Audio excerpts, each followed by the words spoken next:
जय भोले की हर हर महादेव पम पम भोले। आज मैं आपको सुख सागर चौथे स्कंद का 26वां अध्याय सुना रही हूँ। सुने। नृपपति पुन जन वन गए, मरे क्या हित ते ही काल, रानी जिमि क्रोधित भई, सो वर्ण हो सब हाल। सुने। श्री नारद जी बोले, हे नृप, एक समय पुरंजन राजा अपना बड़ा धनुष लेकर और कवच पहन कर तथा अक्षय तरकस लेकर अपने 11वें सेना नायक के संग 5 घोड़ों वाले रथ में, जिसमें की 2 बम्ब, 2 पहिए, 1 धुरा, 3 ध्वजाएं, 5 डोरी, 1 लगाम, 1 सारथी, 1 बैठने की जगह, 2 भुजा, 2 चूहा, 5 हथियार, 5 पदे थे और जो 5 तरह की चालों से चलता था। उस रथ में सब साजबाज सोने का था। बैठकर पंचप्रस्थ नाम के वन में गया तथा अपनी विवेक यानी ज्ञानवती स्त्री को छोड़ शिकार खेलने लगा तथा वाणों से अनेक वनचारी पशुओं को मारने लगा।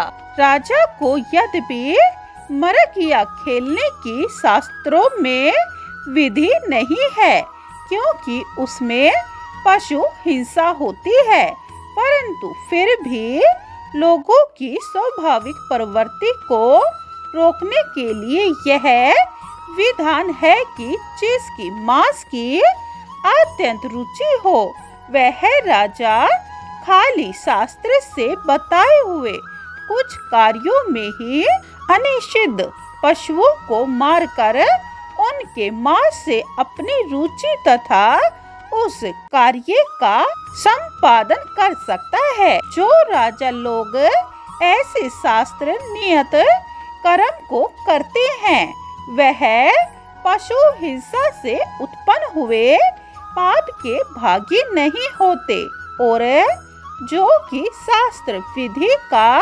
उल्लंघन करके कर्म करते हैं, वे पाप के भागी होते हैं। इस तरह पुरंजन के बाणों से मृगों का नाश हो गया, क्योंकि राजा ने शिकार में मृग, खरगोश, वारह आदि सभी जंगली पशुओं को मारा था।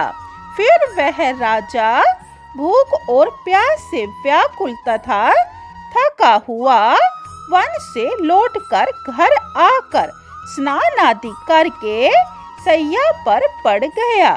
जब थकावट दूर हो गई, तब माला, इत्र, तेल, फुलेलो से अपने शरीर को सुगंधित तथा सजाकर काम से व्याकुल होकर अपनी स्त्री को याद करने लगा। जब वह स्त्री उसे न दिखी तो दासियों से पूछने लगा, अरे ओ दासियों, पहले की तरह घर की आज शोभा क्यों नहीं हो रही है, और क्यों कर आज पहले की तरह मुझे घर अच्छा नहीं लग रहा है।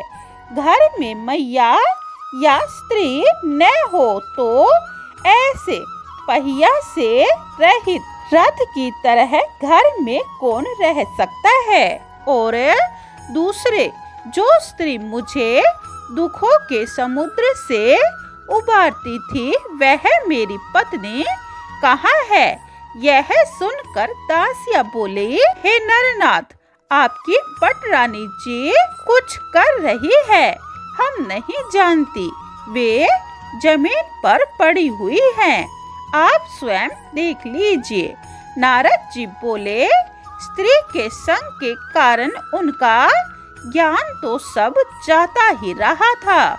जब राजा अपने पटरानी को जो धरती में लौट रही थी, देखकर बड़ा व्याकुल हुआ और उसे समझा बुझा कर उसके पैरों में पड़कर गोद में बैठाकर बोला।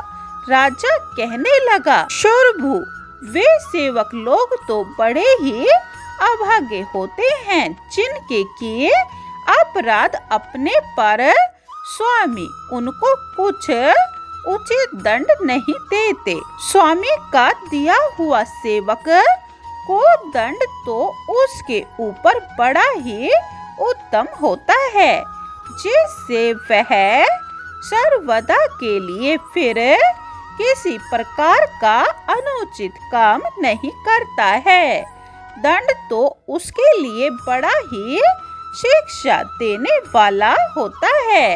हे सुंदरी, अब क्रोध को दूर करो और एक बार अपने इस सुंदर मुख को मुझे दिखाओ और मुझे बताओ तुम्हारा किसने अपराध किया है। मैं ब्राह्मण और हरि भक्तों को छोड़कर कोई भी क्यों न हो उसे जरूर दंड दूंगा। इससे पहले कभी मैंने तुम्हारे मस्तक को बिना तिलक के तथा मुख को उदास क्षीण कांति नहीं देखा था।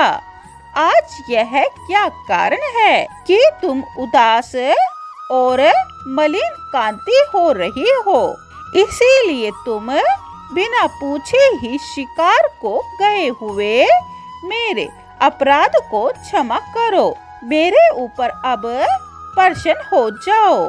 आहा, सुंदरता से मोहित हुए और सदा अधीन होकर रहने वाले अपने योग्य पति के ऊपर कौन सी कामिनी प्रसन्न होकर उसके योग्य कार्य के लिए अंगीकार नहीं करती।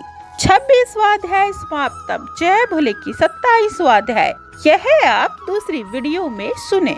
बोलिए ओम नमः भगवते वासुदेवाय। जय भोले की हर हर महादेव बम बम भोले। अगर आपको सुख सागर पूरी सुननी है तो यह चैनल सब्सक्राइब कर ले और कमेंट में जय भोले की लिखें। जय भोले।